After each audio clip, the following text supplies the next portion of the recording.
Okay, some of you may have seen the video I made on this Sony CF-580A that I bought from a couple of retired old ladies that buy things at garage sales and flip them. It was super clean. Everything works. I pulled off the back and cleaned everything up and lubed all the switches and everything. I had to replace the antenna, but that's okay. But it's just, all the chrome, all the aluminum, everything was in great shape. And it works great. But this is actually, and they're super heavy duty, but this was made in the early 70s.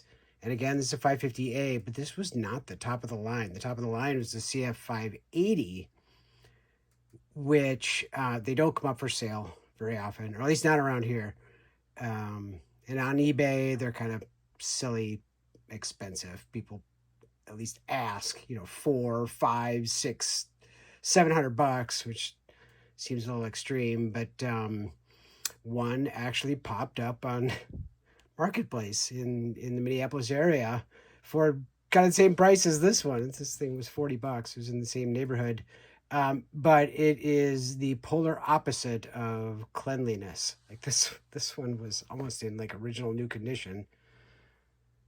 Here's the 580.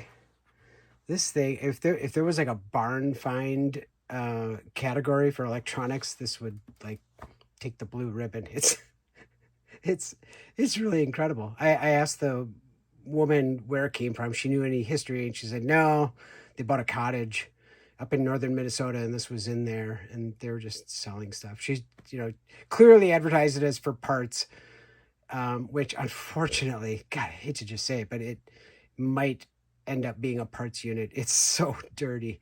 But for me, the fun factor is to just kind of see how clean I can actually get it. But so these ones, the same concept. It's 4 speakers, a left and right, but then they, I think, reverse the signal in the side ones, and it gets kind of this surround effect. But dual microphones.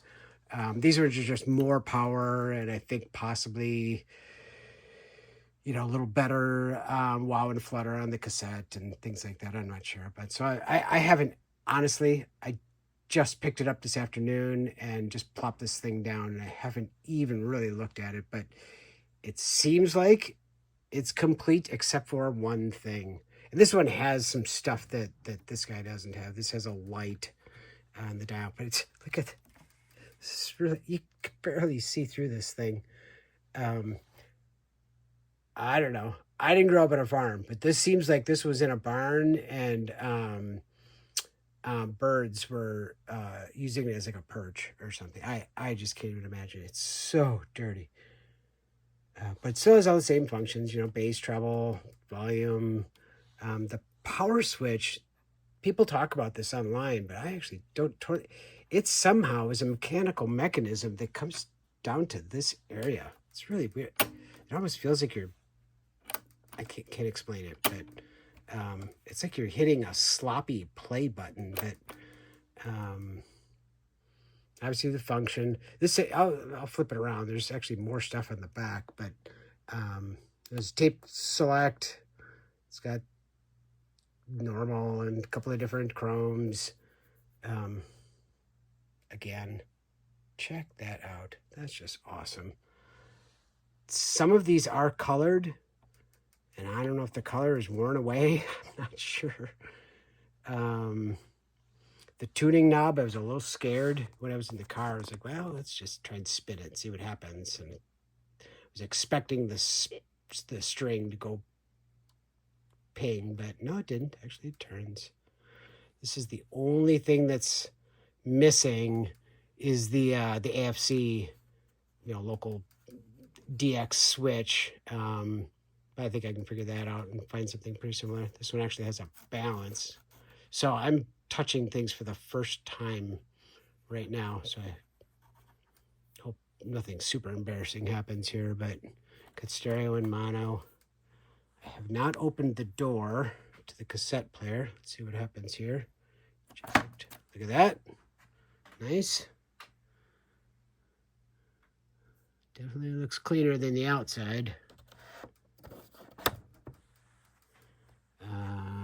So this one has some inputs on the front. It's got a remote mic in and headphones. It's got a tape counter. That's kind of cool. We'll turn this thing around. Look at the back. Oh my God. And it's also crazy heavy. I think I read they're 18 pounds, which is really impressive.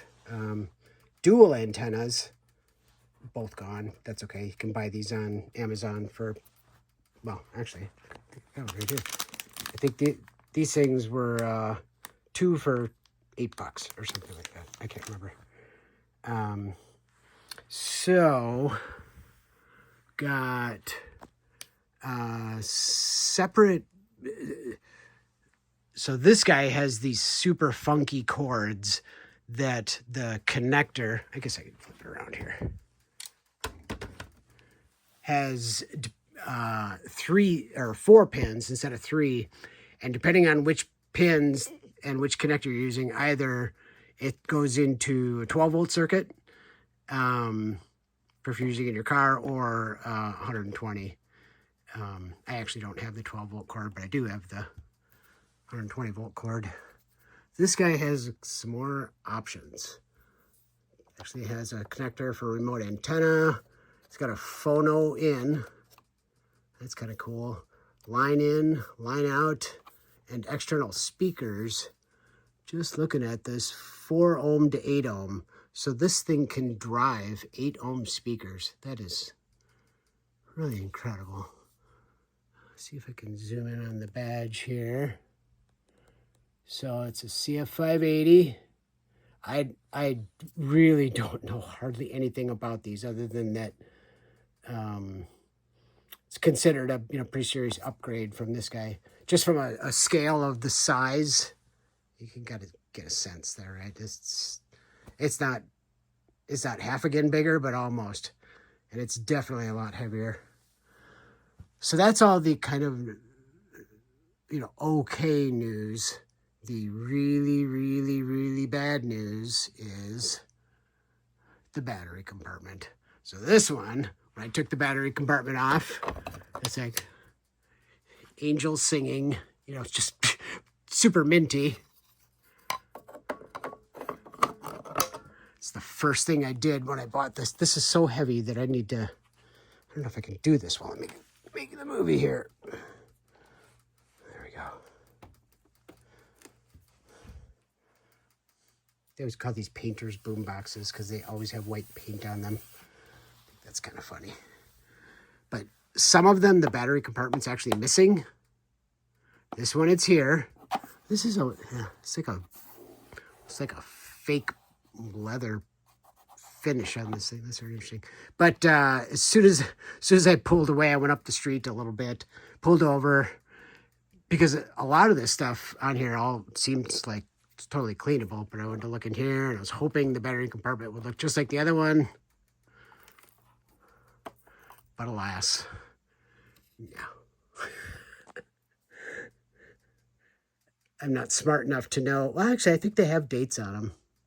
But I haven't done anything. When I finish the movie here, I'll kind of pull these guys out. But that is pretty bad. Well, it's not pretty bad. It's really bad. And the big question is going to be whether that corrosion started to make its way over to circuit boards or things with, capacitors or resistors or whatever. And then you're in really rough shape, because it's going to be, if you have multiple devices on a circuit board that are all hooched, it seems they could be right in there for, yep, we're going to part it out. But the door works now. That's kind of exciting. So anyway, I will, that's the before video. I cannot explain it. So, I was going to Google where that's from. Somebody will know. 98 KUPD. Don't know. The handle's really nice. All this, a lot. There's not. It doesn't actually look like there's rust. This all here. Okay, we'll just go for gold here. The spit cleaning test. Let's just see what happens here. Yeah, I mean that's it's gonna clean up. This will be really interesting. This will be a fun before and after. I don't know about this plastic, but you know, you can, I've got plastic polish, things like that, but I'm not going to power it up probably for quite a while. I'm gonna do a serious investigation inside before I turn anything on. But anyway, I don't know when I'm gonna get to it, but another fun project. Sony CF-580.